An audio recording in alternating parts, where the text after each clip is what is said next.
Okay, so we are starting day 3 of our East Coast adventure, and Walter's, for the third time, is trying to make himself a cup of coffee with an espresso. You'd think we'd never had a coffee maker before, and we can see that that's what Walter looks like first thing early in the morning. Yeah, see, that's what I have to wake up to. Anyways, it is 6:56, Tuesday, June the 6th. And we are on our way to Fredericton. Fredericton's about a 5.5 hour, 6-hour drive. We're just gathering up all our stuff in the room for this and getting things packed up, having our coffee. Then we'll check out of here and get on the road. So, more later. So, we are on the road. We're still in Quebec City, but we're just getting out of Quebec City, if the GPS tells us exactly where to go. Got out of the parking garage pretty good. Almost killed 3 very fashionably dressed Quebec ladies who were completely oblivious to the fact that the car was heading their way. Yeah, and they were upstairs too. They were giving attitude. One woman was very impatient when Walter was checking us out, and they only had one person on the desk. Walter took a whole 30 seconds to check out. But it's Quebec. The French do things on a different timeline. And one thing I can say about French ladies, and I'm sure I'm going to get horrible comments about this, is they dress very, very well. And if you ever want to distract them, just mention their shoes. And they'll forget all about anything else was going on, and to tell you about where they got their shoes. So yeah, I know, sexist, I'll get it. Yeah, you can save the comments, I don't care. But speaking of comments and things, let me turn this camera around. Okay, speaking of comments and things, I don't know if any of you saw the comment or not, but on our Stephen and Walter, our So Chatty last Friday, we were talking about where people buy their fabric, and we asked people their opinion about Hobby Lobby, Joann's, and Michael's, and Walmart. Those seem to be, popular places for a lot of people to buy fabric. Sorry, I put my hand over the lens. Just trying to get myself centered in the picture. Seems to be hard to do. So, we had one person, and I will call her out. Her name is Susan Brown. I don't even know if that's her real name. In fact, I'd almost suspect that's not her real name. But anyways, Susan Brown decided to express her opinion. Actually, she told me I should not be bringing politics into my vlogs. I should stick to talking only about quilts and that kind of thing. And she was so disgusted with what I had to say about Hobby Lobby that she was going to unsubscribe. I did write back to her and went, well, I'm sorry you're upset. Or I said, sorry, you can't upset me. And by the way, I was going to block you anyways, because she's a bit of a shit disturber, okay? So how do I know she's a bit of a shit disturber? Well, she sent a message off to Stephanie Stitches, telling Stephanie that she should get rid of me too because of my views, my political views. Well, I'll tell you right here, and I'll put it on the record. And a lot of you that know me very well have heard this expression before. My sandbox, my rules, okay? I don't pretend that I do nicey nice on anything I put up. I tell you exactly what I think. I guess I am opinionated, but my opinions are usually based on fact or on experience. Hobby Lobby have publicly declared that they are against the LGBT community. Now, maybe Susan Brown didn't realize that I am a gay man. I don't know how she wouldn't know. And that's neither here nor there. The fact is, they are a company. They express their very right, very Christian views, and they are against the LGBT community. In the LGBT community, and unless you are a member of the LGBT community, you would not know this, they have put out a public war cry, basically, to other members of the community not to support businesses that don't support LGBTQ individuals. And there's nothing wrong with that, putting that out there, because let's say that they were discriminatory to people of color. All right? People of color would not be supporting them either. It's, you're a business. If you want to make money, you keep your political aspirations and thoughts and opinions to yourself, because you're eliminating some of your purchasing clients. But Hobby Lobby doesn't do that. Neither does Chick-fil-A, okay? And I'm sorry, but these are American companies. And if they were in Canada and they were to do these kind of things openly, this would be considered against the law. It would be considered a hate crime, hate speech. And we have something called a Human Rights Commission, and they would be taken down. Okay? And that's one of the major differences between Canada and the United States. Sorry to say. However, Susan can keep her opinions to herself. She is blocked. She's a shit disturber. And guess what? I mean, everybody else can shop. Whoever wants to shop at Hobby Lobby can shop at Hobby Lobby. Yeah. We just happen not to be shopping. Yeah. I mean, that's our prerogative. And if anybody wants to support them, that's their prerogative. And I'm not going to call them out because they are. I'm just stating what the politics are. And I can talk about politics. I talk about politics all the time on here. But, you know, she's special, isn't she, in her own way? Like, there's nobody else in the room but her. And she's, you know, she's on the right-hand side of God. And, you know, yeah, she's right. The, what's it called? The moral majority or whatever they're called. I don't know. Anyways, I think it's funny. I think it's funny that she thinks she can control me. Oh, that's not going to happen. So, we're on our way to Fredericton. So, we're on the road to Fredericton now.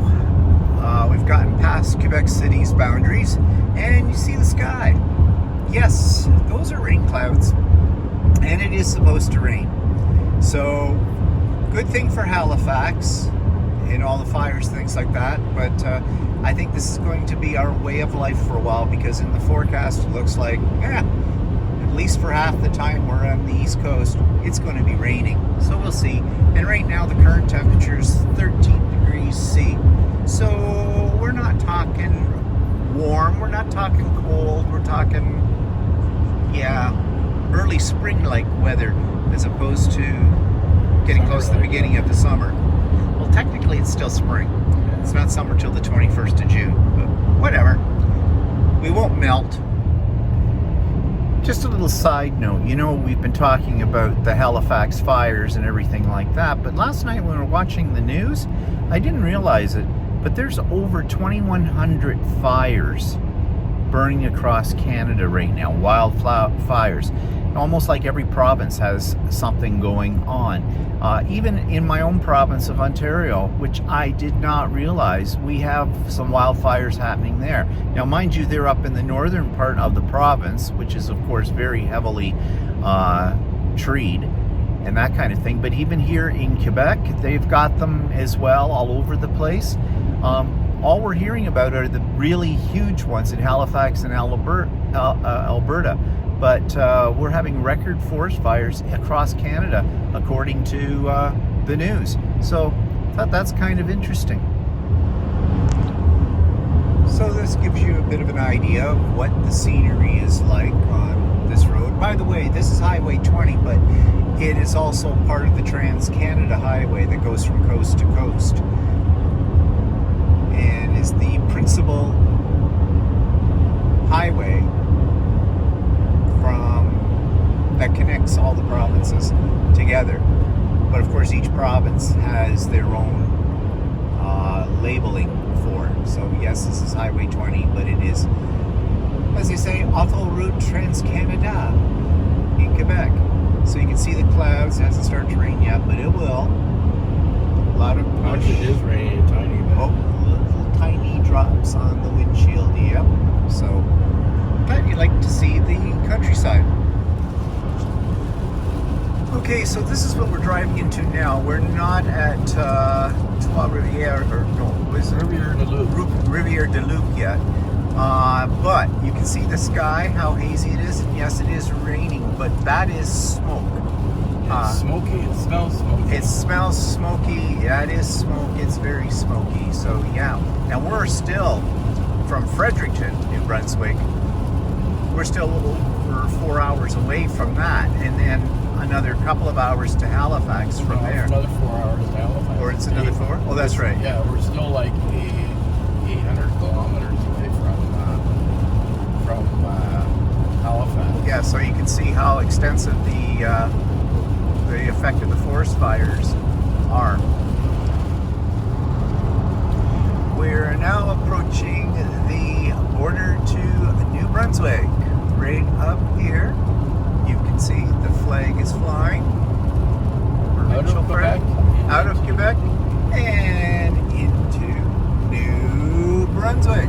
Out of the land of frogs and into the land of the herring smackers, which you probably don't know what that means, but those were old slang terms for the people in Quebec, frogs, and what I was told as a kid, the name for the slang term for New Brunswickers, herring smackers.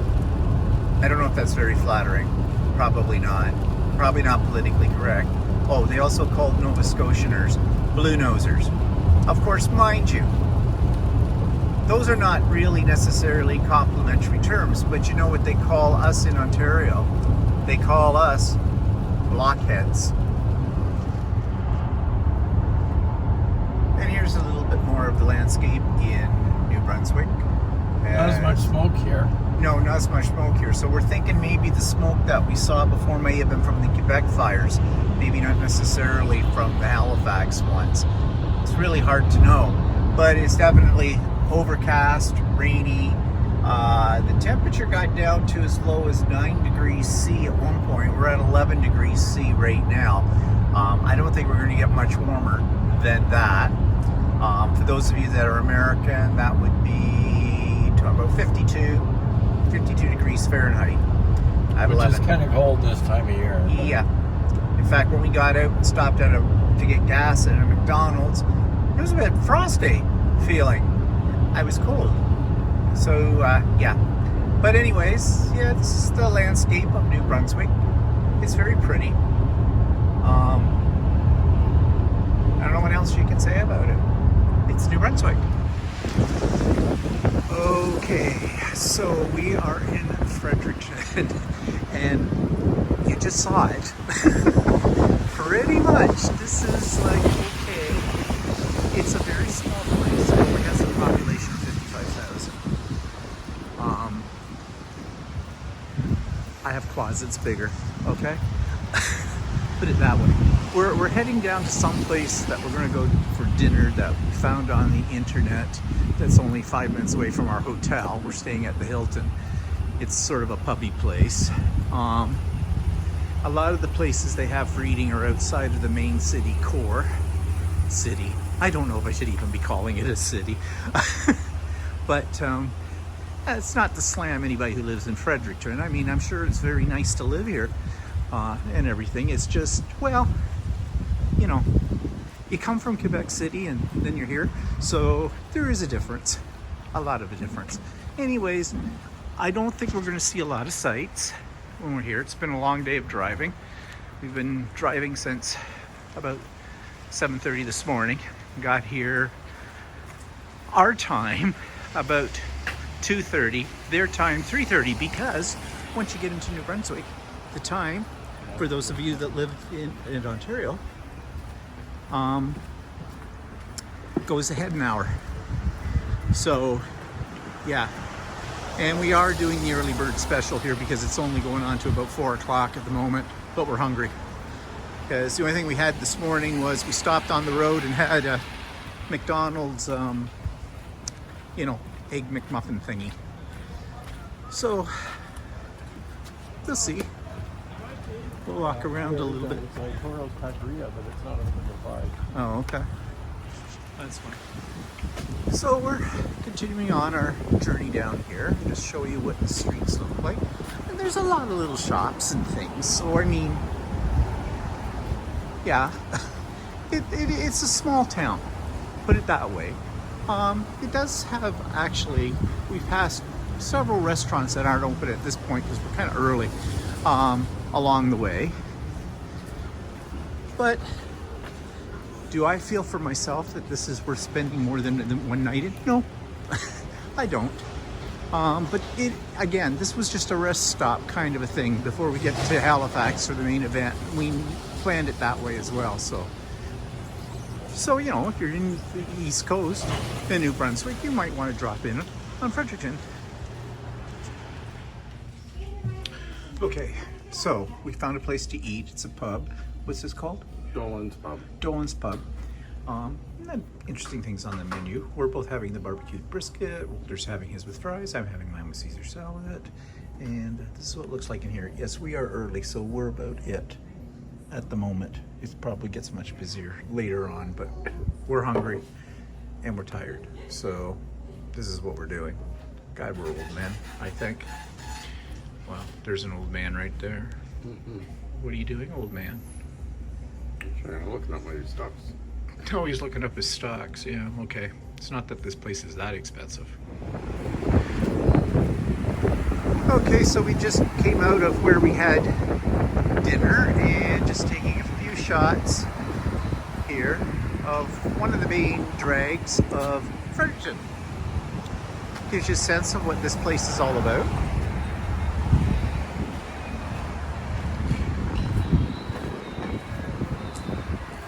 Like I said, we're not to eat in Fredericton. yes, we'll talk about that in a moment.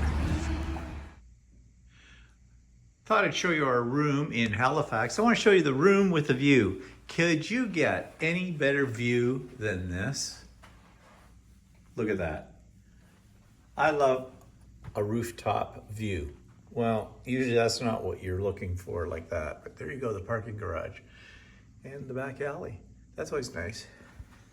It is a Hilton. Not that that means much of anything, but here it is. That's the room. Wow, that's exciting. We always like to bring our own libations, and we brought some beer and we brought some wine. Now we decided to bring the wine in a box, and we were keeping it in the cooler, and we had ice in the cooler, but the ice was in a Ziploc bag. So the theory was the ice, when it melted, would keep things cold, but not run out Well, why of the did bag. you need to have red wine made cold? Because you told me this morning to stick it in that bag, the box, and that's where the ice was. Well, the bag leaked, and the box, well, you can see the box is no more. The box was soaked and disintegrated, so we now have truly wine in a bag. Yeah. Hopefully the bag doesn't bust. Yeah. We're quite the classy pair, really, when it comes to, fine libations on the road. Not. It was Walter's fault. Ah, yes, you can tell by the sound of the can opening up. Why am I always higher than you? That's as far as the chair goes. Anyways, we thought we'd spend a couple of minutes and tell you what we did today. We drove to Victoria, as you know. Victoria. Oh God, have another drink. I will. Thank you very much. Yes, I'm drinking red wine out of a classy paper cup. More about that later. So, we got to Fredericton, New Brunswick.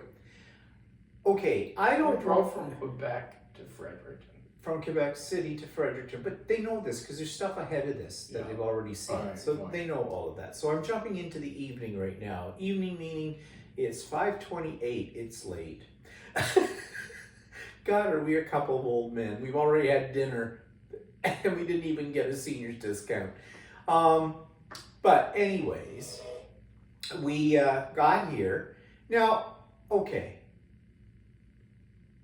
New Brunswick, the East Coast is totally a different environment from where we live in Ontario, okay? And at the risk of sounding snotty, well, there's no way to talk about it. Ontario is a totally different environment, especially where we live in Ontario, in the GTA. We're really not real people in the GTA. The real people live in places like this, in Fredericton, in New Brunswick, in Nova Scotia, Prince Edward Island, and Newfoundland. Okay, those are truly Canadians in many ways.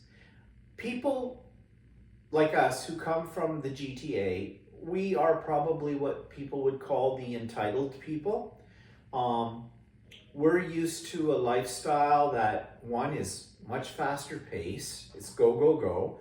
Ontario is, regardless of what anybody will tell you otherwise, and they'll only say that out of resentment, we are the money of Canada. The major businesses, corporations, banking, the whole bit, are located in Ontario and specifically in Toronto, okay? Which makes sense because Toronto is the largest city in Canada. The next largest city is Montreal. The next largest city is Vancouver. And I'm not even sure now if Montreal is bigger than Vancouver or... You know, Montreal's bigger than Vancouver. Okay. So those are the three major cities we have in Canada. Yeah, we're a big country landmass, but we're a small country population-wise. And so those are our three major cities. As soon as you're outside of any of those major cities, everything else is small and possibly more real, okay? So here we are in Fredericton. Fredericton has a little over 55,000, let's say 56,000 people in it. That's a small, I hesitate to use the word city. I'm not even sure if they call themselves a city, but they are the capital. I guess they do call themselves a city. They're the capital city of New Brunswick, okay? So you would expect more, maybe, and you'd probably be wrong to do that. All right, you've already seen the shots I took of downtown Fredericton. Now, I don't want to offend anybody who is a native to this area, okay?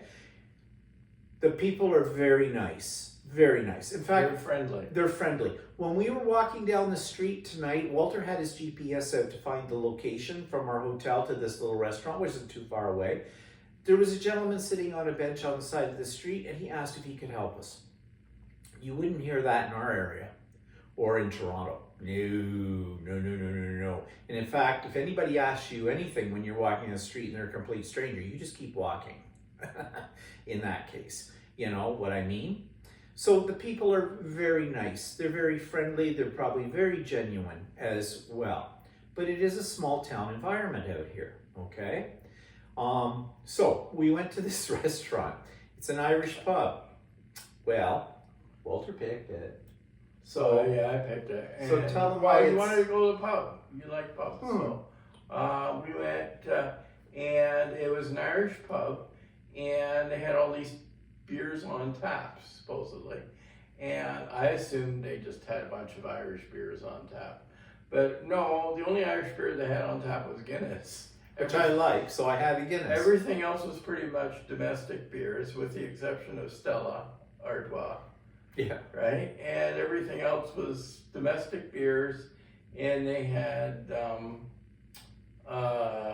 some Moosehead beers, which actually I'm drinking now, Moosehead. Which actually, if I It's had a local beer. If I had realized I had a choice with Moosehead, because I mean I like Guinness, but I mean I would like to try something different, I would have had Moosehead. I've had Moosehead before. Well, we asked the guy at thing, what do you have on tap? He And didn't sort give of- us He an didn't answer. give us a list.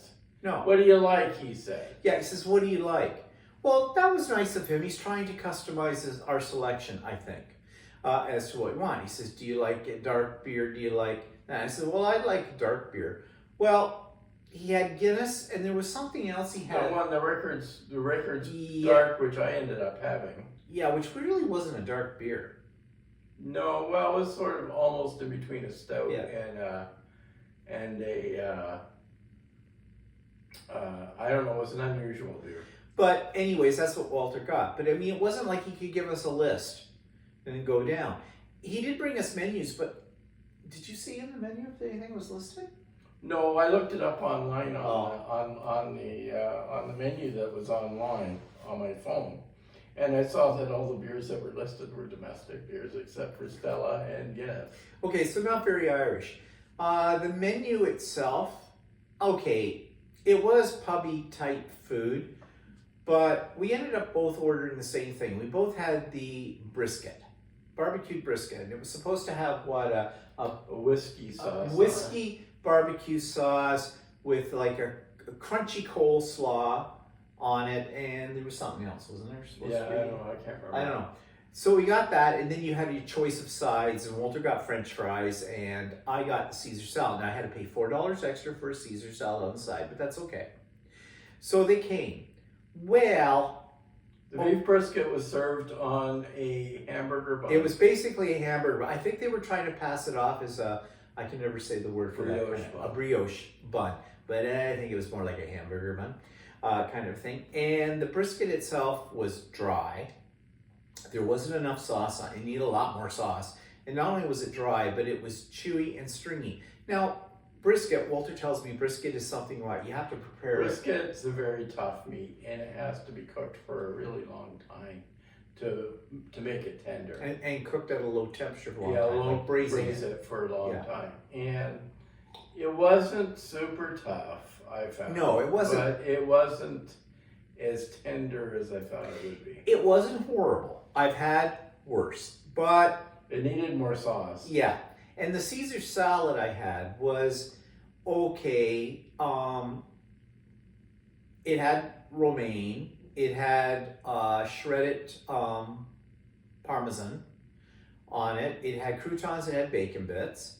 So, you know, your usual kind of thing. However, I did pick out some of the romaine that might have just been a little off, you know, because usually romaine is kind of green. My romaine was more brown with it. Not the whole thing. And, you know, I'm not against eating a little brown on romaine because heaven only knows I have served it at home. Okay, so I'm not being a snot about this, but then again, it is a restaurant. So, yeah, you know, you might want to make sure you don't have the brown bits in. I mean, I could have eaten them. I think I did eat a couple on it. I mean, it's not going to kill you, but it's more sight, so I kind of pulled those out. The bacon that was in it, I think was real bacon bits. It was very, very salty. So, which is fine. I'm not complaining about that. That was okay. The croutons, they'd seen better days. They were definitely very stale. Now you're going to say, well, how can a dried up old breadcrumb piece of bread be stale? Like, isn't it already kind of hard and crunchy? Yes, hard and crunchy, not soft and chewy. There's a difference. Okay, soft and chewy croutons scream, oh, very stale. Okay, in that. And it's not like they've been sitting, well, I don't know, maybe they had been, like in whatever their, like the salad dressing, whether, maybe this was pre-tossed, you know, to avoid the crowd. The crowd was us. There were two people sitting in the bar, we'll come to that. And there was some young lad waiting for a couple of friends to come or something like that as well. But that was it. Now it was early, right? Like I said, right now it's 5:37. We were there around 4. Yeah, early bird special. Yeah. So anyways, that was dinner. The place itself inside, It's a pub. It's a pub. It's a pub. And More of a fine. watering hole than a restaurant. Yeah, I think it was more of a watering hole. And that brings me to the people sitting at the bar. There's one guy, looks like he'd been there probably most of the afternoon, should have been working, because he was dressed in sort of work attire. But there was this young lady, and I am using the word lady. Well, no, I shouldn't say that. That's bad.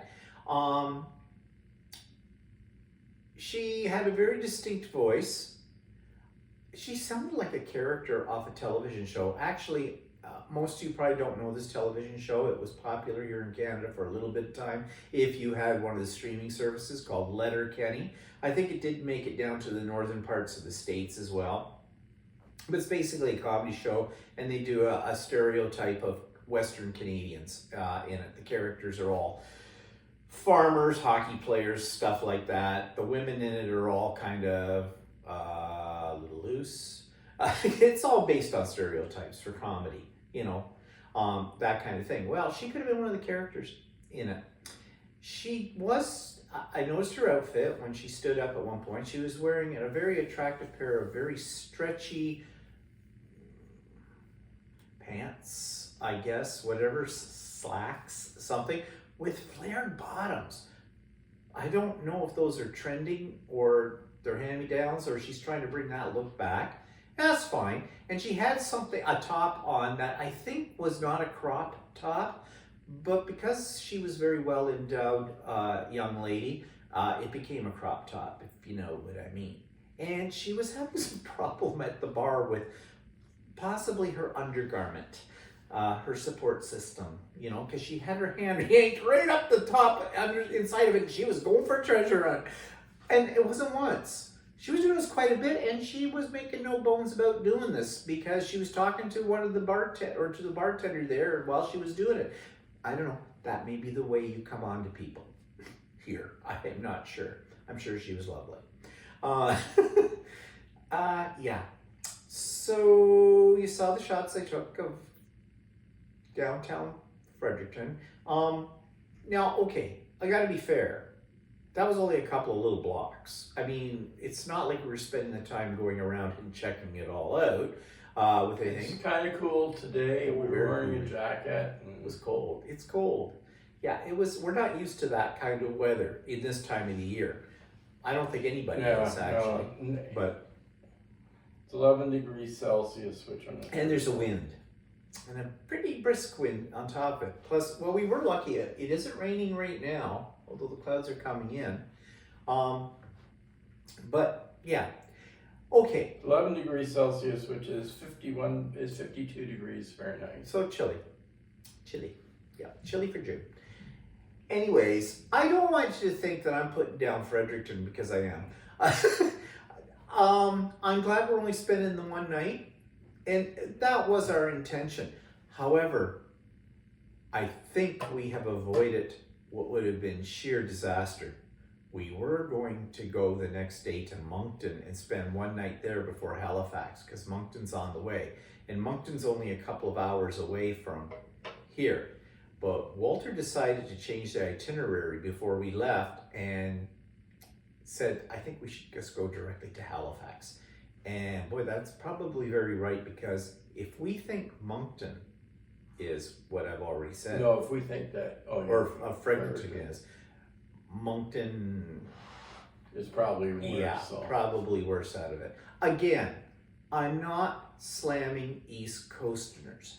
It's just that it's very slow. It's very here. different from the life we're not we used have. to that. And I'm not saying the life that we have in Ontario is any better than what the people here have. I am sure they are very happy. Many people come to Ontario from the East Coast and hearken to come back here because there is a sense of friendliness, a sense of family here, of community, which is something that we don't have the same kind of situation in where we live, because it's a different life with it all.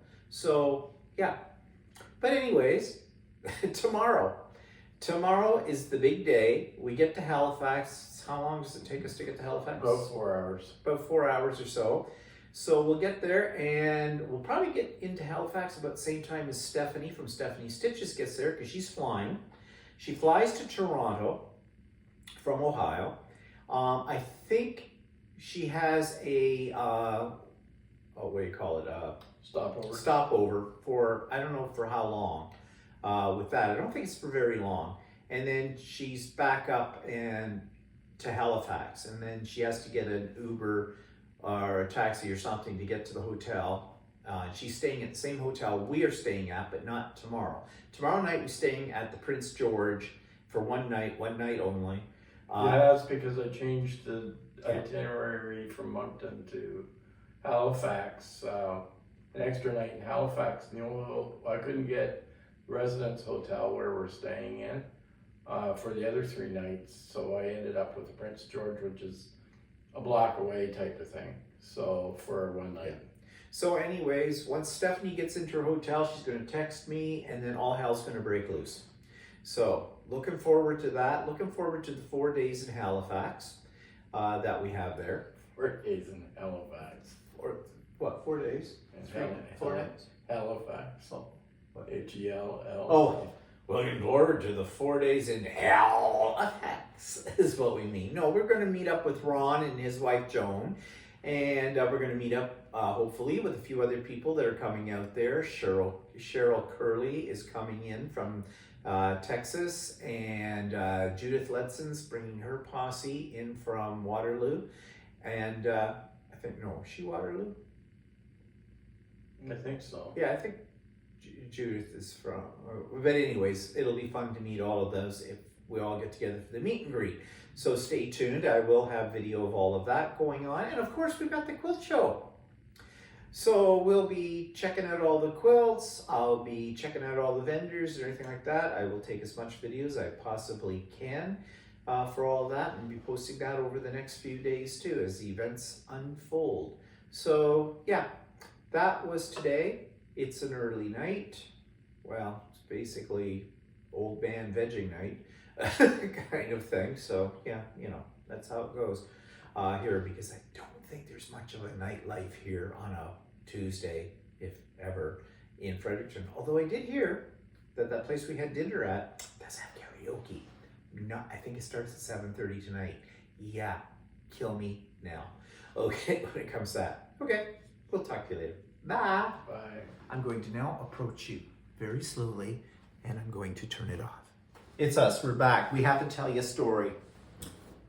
Okay, I'm going to tell you, oh, camera's a little crooked, just a second. Let me get you, okay, there we go. All right, yesterday when we were in Quebec City last night, and you saw it on the video, we were having drinks and nachos at a pub that was close to our hotel. So we were there for a little while. I did have 3 beers, okay, I will admit it. I was not smashed, I was not drunk, okay? I was drinking Guinness, and apparently, Walter said Guinness has what, 4 point? You weren't drinking Guinness, you were drinking a stout. Oh, that's right, it wasn't Guinness, it was a Guinness A like. Guinness like stout, except Guinness has usually got a 4 point something amount of alcohol per volume, And what did that mean? and I had 5.5. Well, whatever, that's still light, okay? By our standards anyways. So, we were there, we're sitting out in the sun, you can tell, got a little sun. Walter got a little sun. His little head is bright red now, lighting up just like a traffic light. So I went in to pay the bill. There is sort of a drop. It's an old building that this pub is located in, like everything in Quebec City, like in old town Quebec. So I noticed the guy, he was trying to figure out, it was a waitress waited on us, a lady. And then this guy was sort of taking over from him. So he was trying to sort it out. There was a big group, all came in, looked like they were on some kind of conference. So they basically took over all the other seats on the deck that we were sitting on. So he was getting, you know, things ready there. He was very busy. So I went in to ask him for the bill. And I noticed he had the machine, you know, for the card reader in his hand. And what are you doing? Nothing. Killing bugs? Yeah. Stop it. No, the hotel doesn't have any bugs. So I said to him, I said, he was looking out the window trying to figure out what we had. And I said, I said, that's us. I said, and as I said that, I took a step forward. Apparently there was a bit of a drop. Okay, I didn't see the step. And I went down. I went right down on my knees and then right down on my face. Kind of a thing. I went bonk down that. Walter didn't see that because if he had, he'd be laughing his head off, and he's still laughing his head off hearing the tale. And the guy was in shock, right? He goes, "Oh, monsieur, are you okay?" I got right back up and said, I'm fine, and I'm not drunk. I'm sure he didn't believe that, but I didn't see the step. So I went over and paid the bill. Then we left, and then we get about a block away from the place, and I went, oh shit, I forgot my bag, because I had my over-shoulder bag with me, my messenger bag, kind of a thing. And so I go trotting back down to get it, and the waitress who had worked on us was standing there. She says, "Forgot your bag, didn't you?" She also was witness to my fall. And I said, "Yep." And I said, "Still not drunk." And picked that up. I am sure they had a good laugh over that, and probably pretty much considered that this old fart was drunk. No, I'm just clumsy. Okay, that's my story. I'm sticking to it. Okay, that's enough for now. Bye.